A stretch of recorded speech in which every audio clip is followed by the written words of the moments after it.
just waved his hand, and the soldier next to him launched a missile. The missile split into a dozen nuclear warheads in the air, and they landed precisely on their targets. This powerful weapon was made by Tony Stark himself. The jerk.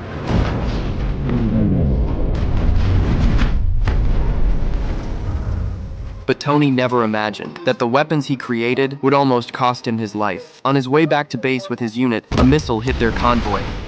The soldiers protecting him were all killed. Watching his close guards die one by one, Tony got out of the vehicle. He took cover behind some rocks and pulled out his phone to call for help. But the next second, a missile landed right at his feet. He took a closer look and realized it was one of his own company's products. The blast threw Tony through the air. Blood soaked through his clothes. Luckily, he had been wearing a special bulletproof vest before they left, so he did not die from the explosion. Half conscious, he thought he saw someone messing with his kidney. The pain was so sharp he could not help screaming. Then someone covered his mouth and nose and he passed out. When he woke up, he was in a dark cave. There was a stranger sitting next to him. Tony pulled the tube out of his lungs even though it hurt. He had been lying in bed for days and could barely move. He tried to get some water but knocked the cup over. He tried to get up but felt something pulling on him. He turned around and saw a car battery connected to something in his chest. He tore off the bandages. There was a round piece of metal buried deep in his chest. Then he remembered. The man in front of him was the doctor from his dream, who had performed surgery on him. He demanded to know what had been done to his body, and what that metal thing in his chest was. The stranger told him, "That thing was the only reason you are still alive." Turns out the explosion had filled Tony's body with shrapnel. The doctor had removed a lot of it during surgery, but the cave did not have the right tools to get the tiny pieces out. Once those pieces traveled through his bloodstream and reached his heart, he would die instantly. The metal thing in his chest was what stopped the shrapnel from moving. It kept him alive. But it also meant Tony could never leave that car battery behind. And things only got worse. The men who captured him forced Tony to build weapons for them. They showed him their stockpile, and what Tony saw made him freeze. Every single weapon came from Stark Industries. Tony had started making weapons to keep the world safe.